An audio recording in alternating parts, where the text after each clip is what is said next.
my goodness, it seems as though I am back on another podcast space. I'm Jason DeHart. I typically host a show called Words, Images, and Worlds, but I have been substitute podcasting the past few weeks. I didn't even know that was a thing. But so glad to be traversing the stars here in this really nice space.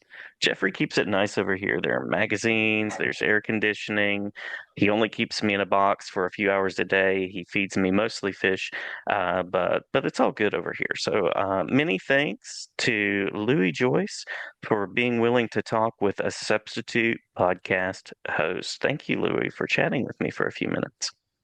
Thank you for having me. I'm excited to be here. I'm excited to talk about comics, and yeah, it's a pleasure.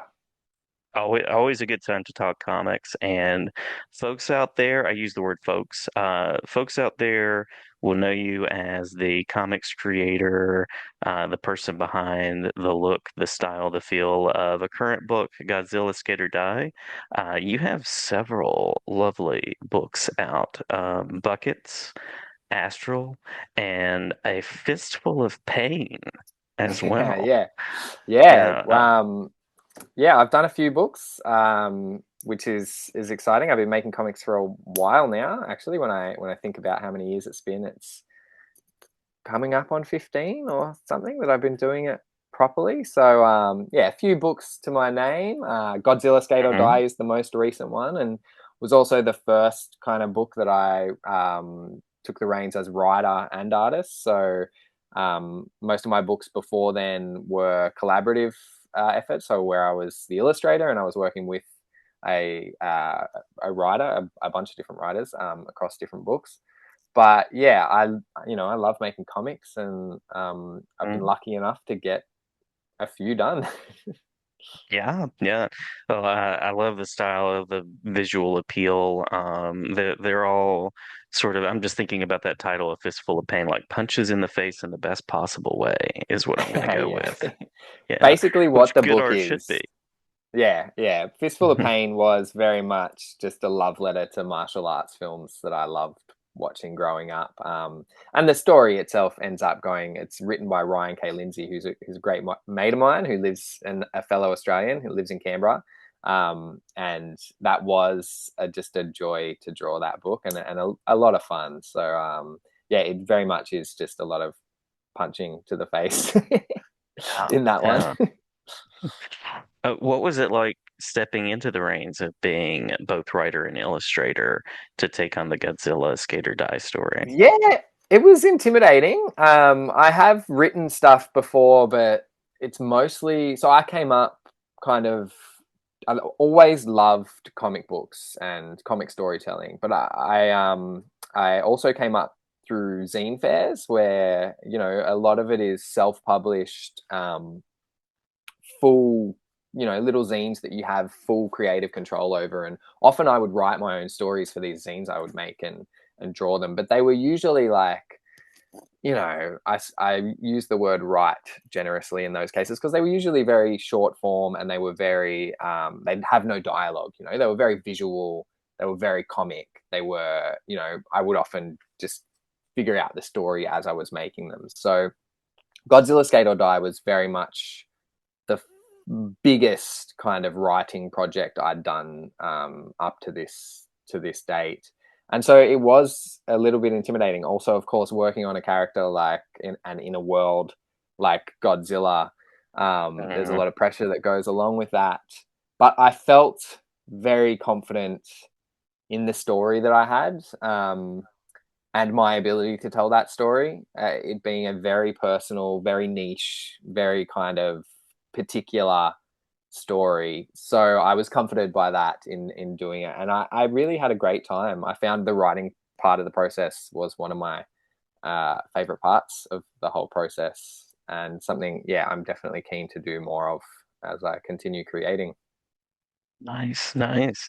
Uh, was there sort of a streamlining in that of knowing the story you wanted to tell and then getting to picture it literally to visualize it? Was that slightly more linear, or was there kind of a different approach that you took there? I did break it down pretty traditionally in terms of creating full scripts because I was working with an editor and at IDW, David Marriott, and then Jake Williams, who did amazing work in helping me craft this series. That's the other thing. In making it, I had the great help of these editors who were there to provide me feedback and really guide me down in the correct direction, as all good editors do. So, but I did, everything I did had to go through IDW and I had to go through Toho as well, the company in Japan that owns Godzilla. So I did have to work, pretty traditionally comic in that I would create full scripts and then I would create, rough thumbnails or pencils for page layouts and things like that. And it all had to be approved step by step. So, but that kind of helped because it allowed me to really just separate the processes and get into the frame of mind each one demanded. Whereas, when I was making zines, as I said, I would just draw pages and edit on the go. And, the drawing would be as much a part of the writing, and vice versa. And I do like that process, and that way of doing it. And I think I'd like to do some longer form, bigger comic stuff where I do kind of the drawing and the writing is combined a bit more. But also in this case for Godzilla Skate or Die, it was very fun and very nice to be able to just be like, all right, no, I'm going to write. I'm going to sit down and I'm going to write the whole script for issue, whatever. And I'm not going to worry about the drawing. Of course, I'm visualizing it all as I do it, but I'm not going to worry about starting that step yet. I'm going to really just focus in on doing this thing. And I found that really beneficial to helping me figure out, my writing process. Yeah. Were there particular steps that you found helpful along the way? Time of day, space, music, coffee, lucky socks, Uh, any of that sort of thing? usually, I mean, I've got three young kids, so I live in a chaos world where I can't always be as structured in my in my workflow. So often I have to get stuff done when I can get stuff done, which is as much which is great in some ways and hard in other ways. But so yeah, my process was probably not as routinal as any of that. I was very much just getting stuff done when I can get it done, essentially. Yeah. I do find that, and this goes for drawing as well, I can't listen to music that has lyrics in it when I'm at conceptualizing stages. So if I'm writing or thumbnailing pages or really focusing on the thought heavy parts and the conceptualization heavy parts of the process, it's mostly just like instrumental music, I'll have on. And then Mm, when I get into later parts where I'm just inking and coloring, I can have podcasts and, lyrics and movies and whatever in the background. And I can kind of do those parts of the process with a little bit more of a divided attention. uh, Although I can only really watch stuff that I've watched before. I can't watch something new because that'll be too distracting. mhm, But mhm. yeah, I found writing was good early morning after, when I had a good chunk of time to just get into it and get the momentum going. And thumbnailing pages is the same. I need to have a solid chunk of time to really get momentum going and get into the flow of a page or a story or a scene or whatever it is. And um, so yeah, I do have to be a little bit clever in trying to utilize bigger chunks of time that I have for those parts of the processes. Yeah, that makes sense. Uh, Usually I ask about what connects people with a particular medium like comics, but in this case, I'm also curious how you connected with Godzilla. I mean, I remember having the plastic action figure, like the tall thing. I remember going to one of the corner stores and it seemed like there was always a new one on VHS, Godzilla versus something or other thing. And it almost seemed like every time I went, there was this endless supply of Godzilla fighting some new creature. What was your introduction to that world like? Yeah, so I was not. the biggest Godzilla fan prior to this. I was aware of the character, and as I said, I grew up reading comics, and so comics and animation are huge influences and part of my life since I was a kid, and the reason I do what I do. And because, living in that pop culture comic world, of Godzilla, right? And generally, just even if you're not in those worlds, people know of Godzilla. He's one of the most iconic film characters that there is. And so, I remember the character from when I was a kid. And the first movie I probably saw was that horrible American one from the 90s, Yes. which I'm Yes, it I was. still keep meaning to revisit, because I reckon I could I reckon it would probably be pretty enjoyable to have another look at. but Yeah.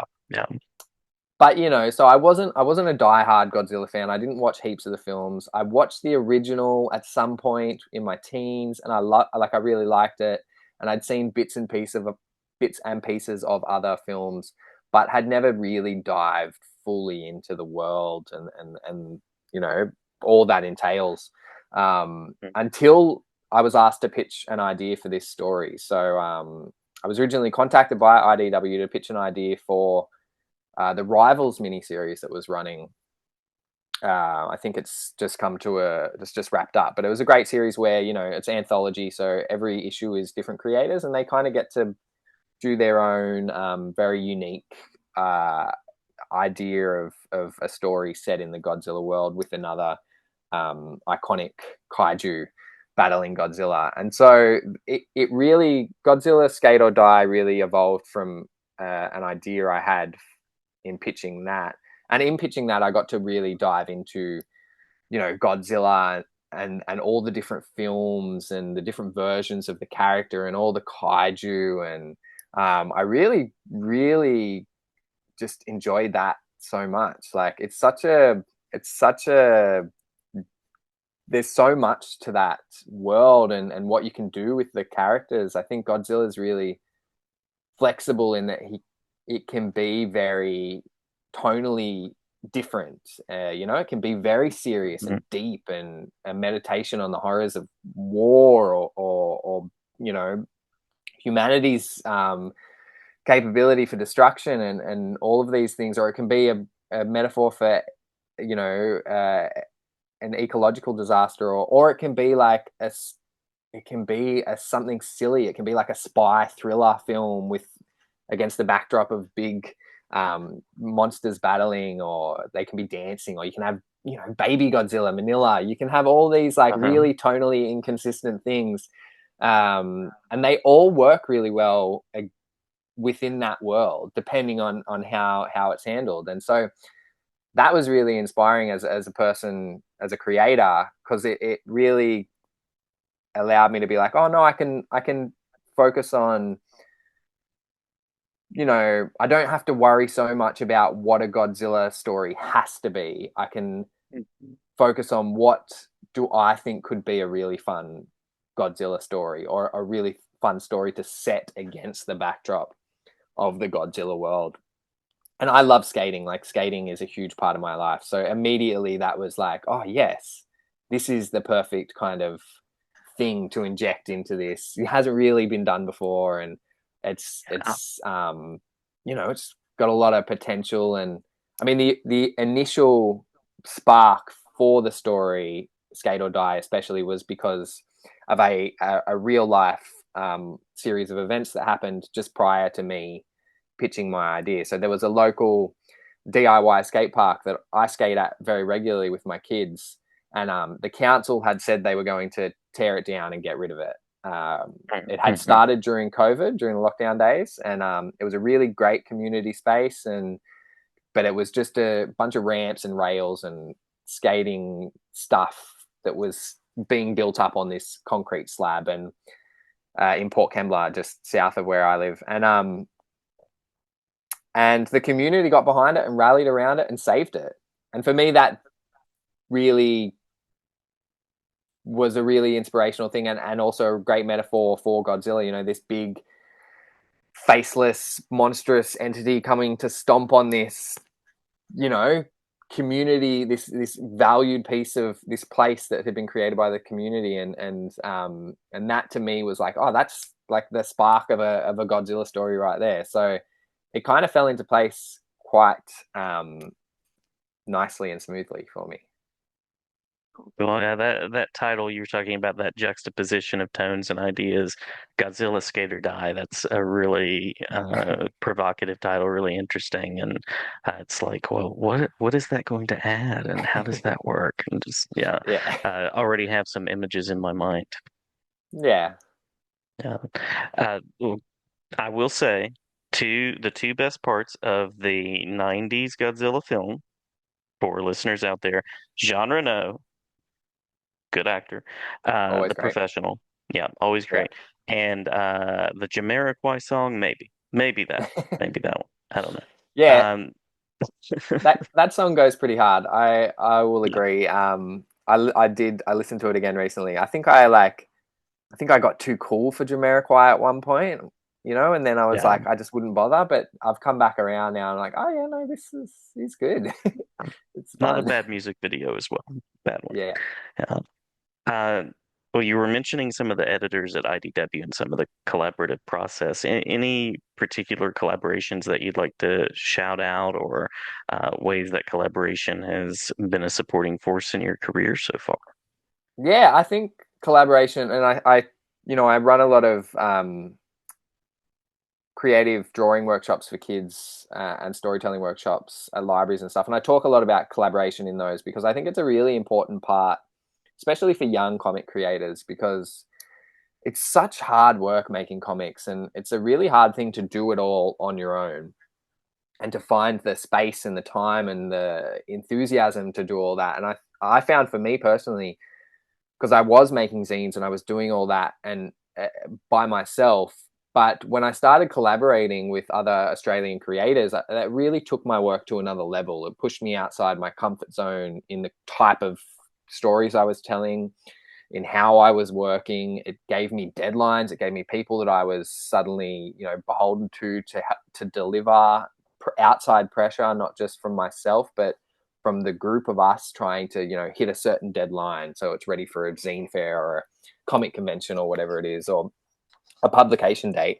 Um, so I found collaboration on a lot of levels is a really great and important part of the comic making process. And I've been lucky to have collaborated with, a whole bunch of really great writers and peers over the years. Ryan Lindsay, the writer I mentioned earlier, was one of the very first writers I collaborated with over, 12, 15 years ago. I don't know how long ago, but we've done a bunch of things. A Fistful of Pain is just our most recent book. So we have this like ongoing, lasting collaborative relationship and a really great friendship that has developed over the years, which is really nice. And we see each other at shows and we get together and we talk about comics and we talk about life and we talk about the kind of projects we want to work on and the kind of stories we want to tell, and stuff evolves from there sometimes and sometimes it doesn't, but it's a really valued kind of relationship that I have. And it was him actually who, I worked on a comic with Ryan, and he was the one who suggested me to the writer Paul Allor, who's an American writer who's really great. And Mhm.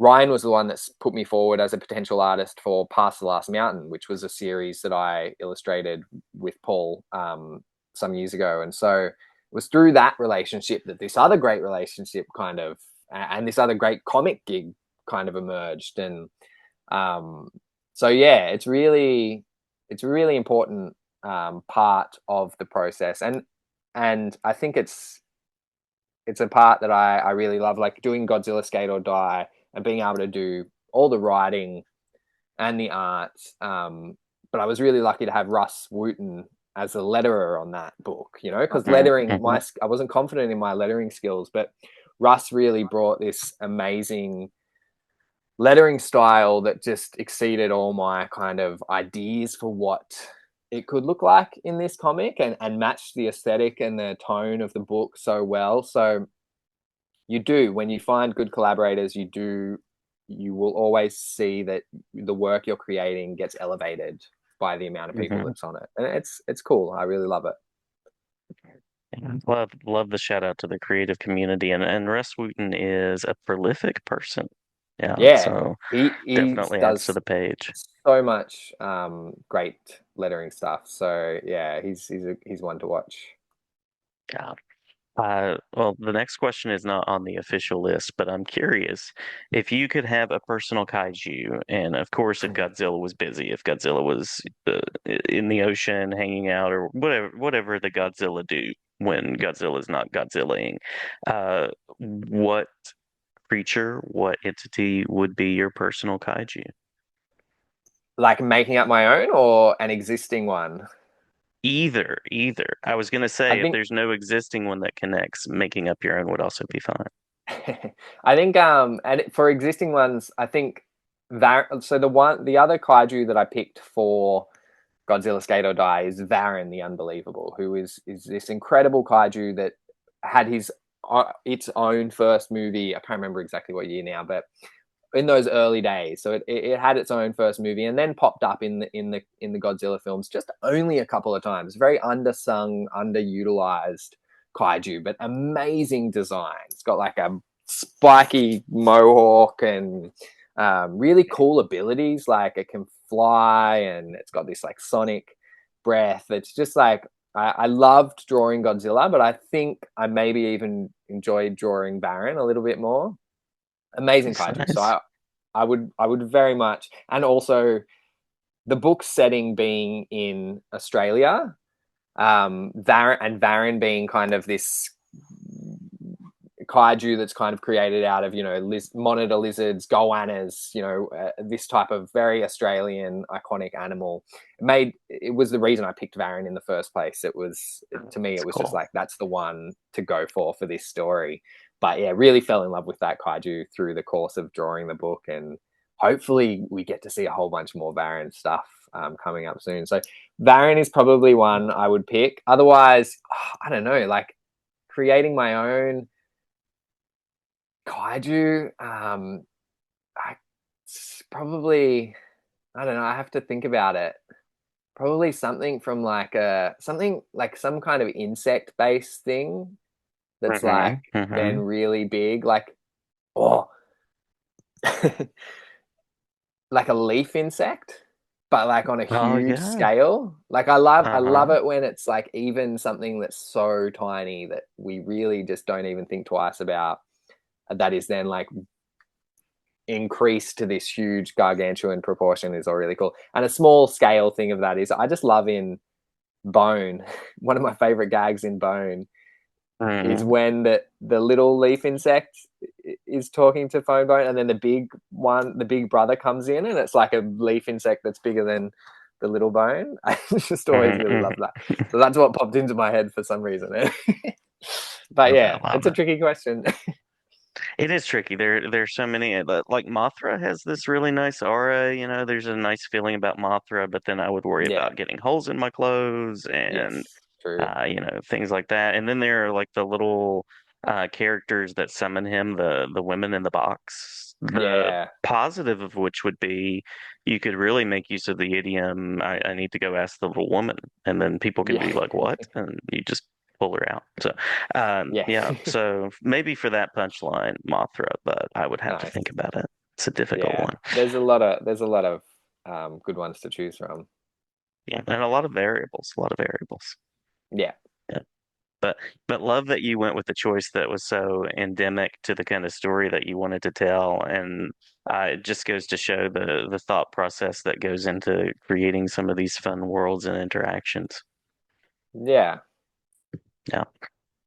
Curious, of course, about where people can go and find out more information about you, find the book, and then anything else that we've missed that you might want to tag in before we close out. Yeah, so my website is louiejoyce.com. I do need to update it a little bit, but most of all my information is on there. It's got past comics on there that you can read. A bunch of the zine stuff I've done, you can just read in there.